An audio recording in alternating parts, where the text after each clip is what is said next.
Welcome back to the Think a Better Thought Training Your Mind for Success 101 Deep Dive Series with yours truly, the author and host, Shane Boring. Glad to have you back today. And we've got a beautiful chapter today we're going to talk about. Number 17. 17 is a good number, yeah. You can't solve the problem from the place of the problem. There's our Einstein quote. No, you like that? We cannot solve our problems with the same thinking we use to create them. Pretty much summarizes the whole chapter right there. If you're thinking of problems, you're creating problems. If you're thinking of solutions, if you're thinking of wins, all that, you're creating wins. Okay. Got a question for you right off the bat. Do you easily fall asleep? Do you wake up excited to experience a new day? For years, that was not me. I would struggle. I mean, I would just have thousands of thoughts at lightning speed, just racing. And I was like, what is going on? Just my ego out of control. I was worried about all the problems I was going to have to deal with. If you change your perspective from problems to challenges or even potential lessons, it could be easier to fall asleep. Big bold here. You can't solve a problem from the place of the problem. You have to solve it or come at it in the place of the solution. So if you have a problem right now, what is it? Let's do a little example maybe. My problem is I don't have a job. It could be common for some people right now. If you're focused, constantly saying, I don't have a job, I'm never going to get a job, how am I going to get a job? It's going to be a lot tougher versus you taking that visualization exercise I gave you and visualizing yourself enjoying an amazing job that you love. Okay? Where your attention goes, that's where energy flows. It's a law.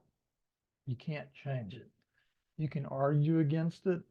You can say it's all fluff, whatever, but it's true. It's a law. And I'm going to show you in the last video, just 3 more from now, how I did it. What is a honeybee attracted to? You might say a flower, but let's think about the flower. What if a rosebud is all clamped down? Is that bee going to go to that rose, or is it going to go to the rose that's blossomed and open? Get it? It's not closed, it's open. The honeybee goes to the open flower, the one who's open to giving a little pollen, right? You have to be open, not closed. And when the flower's open, the bee's not the only one that benefits. The flower benefits, the bee benefits, we benefit. Everybody benefits from a bee. So think of yourself as a flower. If you're tight and closed up, you're less likely to attract the people, places, and things in your life to help you get what you most desire. You have to open up, open your thinking and your feelings. Allow your mind to be open, not closed. Be open to what you call a problem. Be open to that being solved in a way you never expected. If you told somebody, say somebody knocks on your door right? And so you've got a tree that the branches, maybe there's been a windstorm, an ice storm, there's some broken branches. Need to trim this tree up, get the trash out, and looking good. Okay. Let's say you've got that problem and somebody comes and knocks on your door and they say, hello, Mr. or Mrs. Jones. I've got a tree trimming business. I noticed you got some trees that need a little work here. I'll do all the work for you for $100, which is really cheap, right? And you say, yeah, great. Here you go. $100. Do it. Are you going to go out there and tell them how to cut every branch, how to put it down, and how to do their job? Or are you going to say, this is what I want you to do? When you're finished, this is what I want. I want no trash. I want the trees perfectly trimmed, blah, blah, blah, blah, blah. You're telling them the end result. You don't need to get in the way of how they do their job. They might use a handsaw. They might use a chainsaw. They might use a weed eater. I don't know. But if it's working for them, why do you want to get in the way? Now, if they're idiots, okay, and they are using a weed eater to try and cut a tree down, you're probably going to walk out there and say, all right, we've miscommunicated greatly.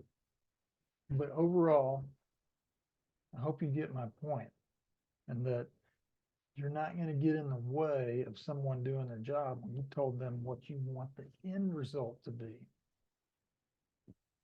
There's a story about Henry Ford when he was developing the V8 engine. His engineers who were working on this engine, that's all that was their only job, was to come up with a V8 engine. They came back to him and said, sir, I don't think it can be done.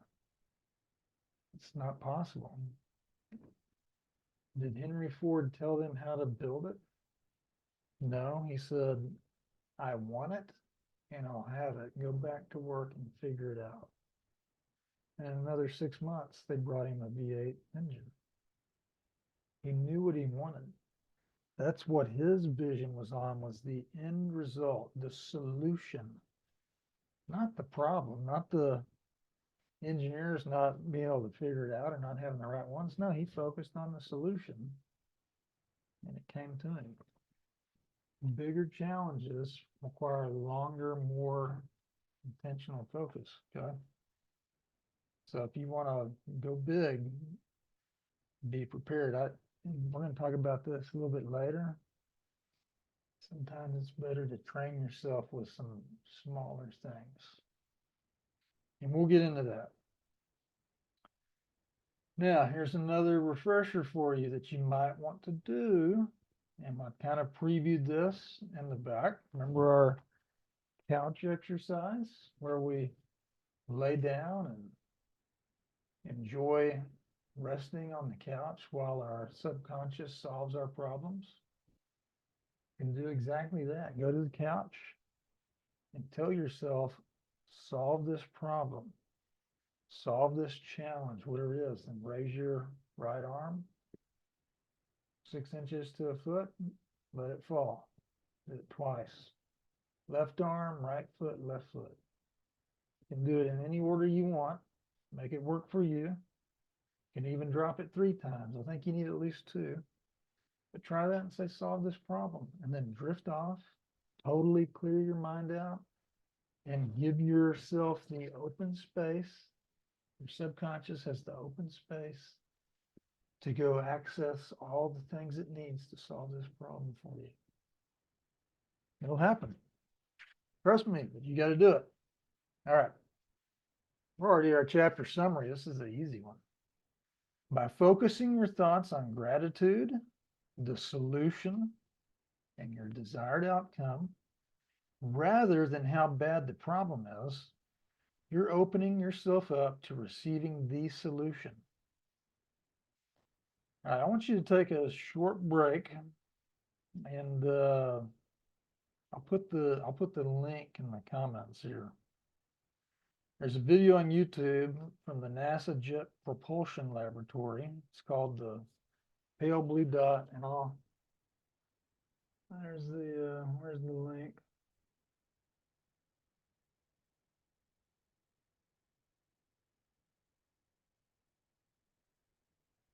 Oh, yeah, the second paragraph there. Yeah, I'm having trouble, folks. HTTPS www thinkabetterthought.com/pixel PIXEL. All right, you can remember that. That's the video. So basically on the video, what happens is Voyager 1, sorry for that delay.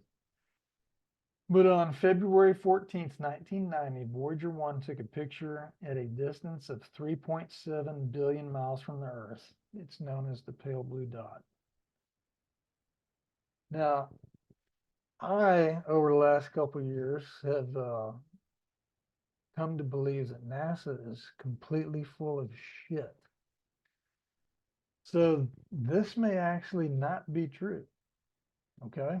That there was a satellite 3.7 billion miles away that took a picture of our pale blue planet. But let's assume that it is, okay? And let's assume that we're this far away and there's this little pale dot, okay? 1 pixel. Basically, the dot is 1 pixel on the screen. And the point of the story is, because it works whether NASA's full of shit or not. Okay, but from this far away, this one little pixel, how big do your problems seem? Right? I mean, we've got war, rumors of war, all kinds of stuff always going on, right? And then here's our problems. And then here we are way out, and here's this little pale blue dot. They're just not that big of problems. We make them up in our head. We create it. You can stop that right now. You really can. Okay. Training exercise time. And remember, another reminder, all training exercises, all chapter summaries, all going deeper segments, they're all in the free workbook that you can get at thinkabetterthought.com. So you can go today, get you a free workbook, and you can also go and watch this video /pixel. Where are you putting most of your energy? On the problem or on the solution? Can you allow yourself to dream about the ideal outcomes? Do you feel worthy of receiving all the goodness and abundance the universe wants to bestow upon you? Do you feel worthy of all the goodness and abundance the universe wants to bestow upon you?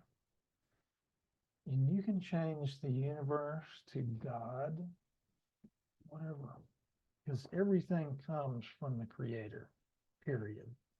Okay? We'll get into that further too. You always need a little help. Turn your mistakes and failures into benefits. Be grateful for them. See them as instructors that have gotten you where you need to go. Change your perspective, right? Every mistake teaches you something. So be grateful that you're learning more with every mistake, and even learn to adopt the attitude of looking forward to making more mistakes. The more mistakes you make, the more successes you have, leading you to greater and greater wins. See yourself making more and more successes all the time. When you've had an experience that you didn't like the outcome of, revise the memory in your thought before going to bed. You can create any experience in your mind, and you have the absolute right to recreate any previous memory. I'm going to back that up, okay? You can create any experience in your mind, and you have the absolute right to recreate any previous memory. Use this with your problems. Turn your thinking away from focusing on the problem and create a memory of experiencing the benefits of the solution. Focus on the benefits and not how the problem was solved. Now, before we go deeper, I want to really dive into this a little bit with you because it's important. Your life mostly has been lived in the past. You're using your memory to create all of your experiences. What you believe, what people have told you, right? And there's even scientific study where electrical devices were connected to the brain and other parts of the body that show an electrical impulse occurring before the conscious thought is measured, proving you're using the past to create your future. It's pretty wild. And if you have a garden in here that's full of garbage, full of fecal garbage that you've bought, accepted, whatever, your whole life, that's the past that's constantly being accessed to create what's next. So as you walk through life, and it's always, this problem always happens to me. I never get it right. This boom, ba boom, ba boom. Well, the reason why is because you're not doing the work to stop that. And the only way to do it is to shovel that shit out and put new good stuff out. And the easiest way to shovel it out is to just put new stuff down, and that new stuff will actually just push it out. Uncommon persistence with stuff that's common sense. You have to fight.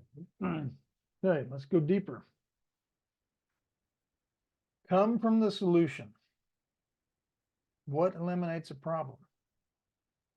A solution, right?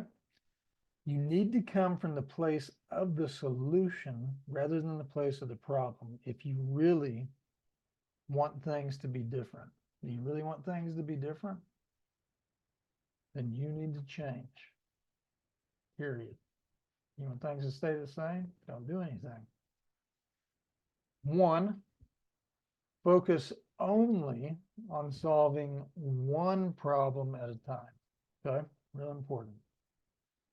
Two, quit trying to solve your problems from that down. Quit using brute force. Start working up here. So much easier. Okay. I'm going to give you two examples. Before bed. Okay, this is before going to sleep. Remember, we're talking about not being able to turn our head off? I'm lying in bed at the end of the day, ready for sleep. I have a problem. And that problem is I need to hire a high quality salesperson. I've interviewed several people, but there is not a quality candidate. I can lie in bed and worry about how there are no quality candidates. I can think about the time I have wasted meeting with unqualified people. I can think that I will not be able to find a solution. I can think about every other company but mine being able to easily hire salespeople. Is this thinking true? Is it? Well, I'm certainly making it true in my mind by letting this negative thinking continue to be created.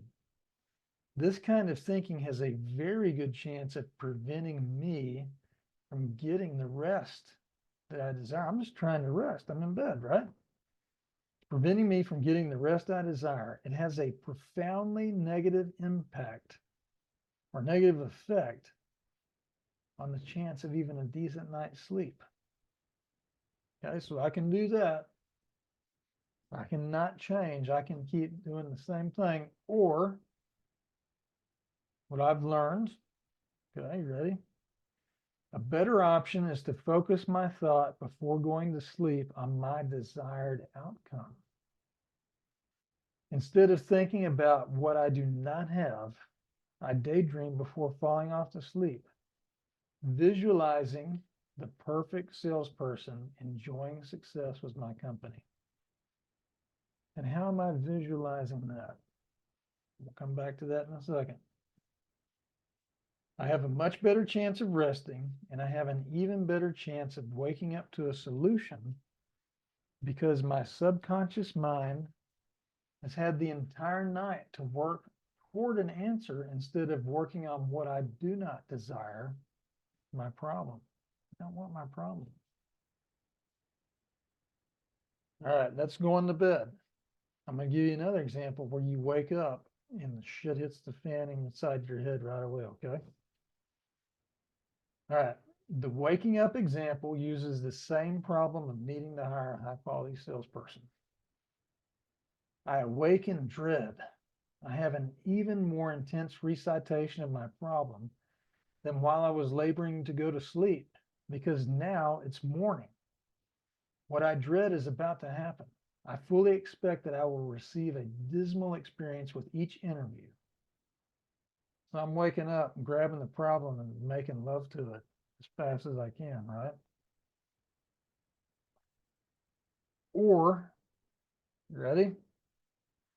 Those first moments upon awakening where I may lie in bed and doze for a bit, hit the snooze button.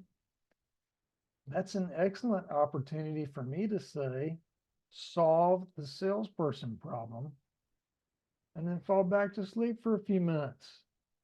This is gold right here, people.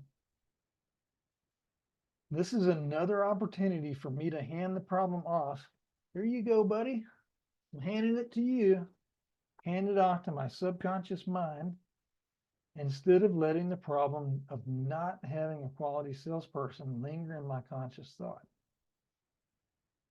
Focusing my thought on the solution, the desired outcome, and not the problem allows me to be much more receptive to a solution.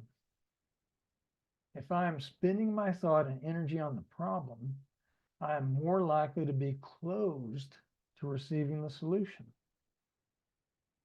Keeping a clean mind, free of infection from negative thought, is a lifelong duty, along with persistence if you desire success. Something as simple as a small problem can be turned into a furious rage of negative thinking, separating you from the path to success. What you think before going to bed and upon awaking are monumental influencers on the environment you live in. Through your bed, there's a lot of power there.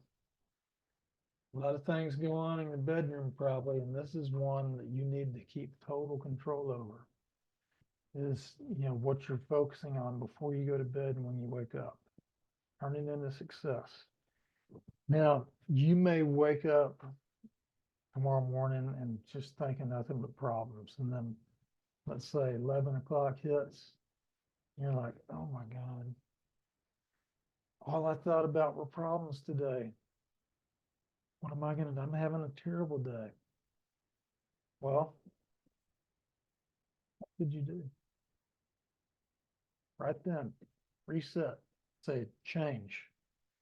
One, thank you for realizing that I could have done things better, and now I am. So that's a success. I figured it out why I'm having a bad day. Because I didn't start it out right, or I didn't finish yesterday's right.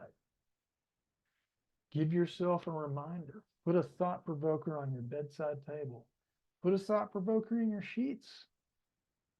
Put a thought provoker, on the your bathroom sink, on the toilet, whatever it needs to be, where you be like, oh, whoa, about to go to bed. I'm going to clean out the junk real quick. I'm going to focus on a solution. Or maybe the solution is a great night's sleep. Wake up. Where's that thought provoker to help you remember quicker? I'm going to focus on the solution. Okay. Now, how are we going to visualize ourselves being successful, enjoying the day? Remember, from a third person. So this example, I gave an example of having to hire a salesperson. Say it's not a salesperson, say it's somebody to, run the cash register, say it's somebody to mow your lawn, whatever it is. Put yourself in that visualization with this person having the best time doing the job, and you having the best time there with them. Whatever you need to do, but see it from a third person. See yourself here, and you're back here, but you're watching yourself and this other person here. Third person. If you're not very good at it now, I'll help you out. Okay? Remember this drill? You're on a second story balcony. Look down at the sidewalk at yourself and a UPS driver giving you a package, and you jumping up and down, being so excited to get it, giving him a high five. Write out what you want to see if you need to, and then see it. See it, see it, see it, and don't stop seeing it. Quit looking toward the bullshit, the problem, the challenge. Quit saying you have problems. So, I had a challenge that I fixed. Had a solution that was giving me a little trouble, but finally ironed that out, and boom, man, it's a huge success. I didn't fail when I messed up in my thinking this morning and didn't use my thought provoker and have a great thought about a solution. I actually created a success because I showed myself this doesn't work, and I figured out that I did it, and I turned it around. You can make everything a success. You can make every problem a success where you're only successful. And when you're walking around saying, all I am is successful, all of a sudden success starts just flying towards you. Unexpected success. And it's fun, man. I mean, it's fun. So the only way to get there is to do the work. So today, let's do the work. Let's think a better thought.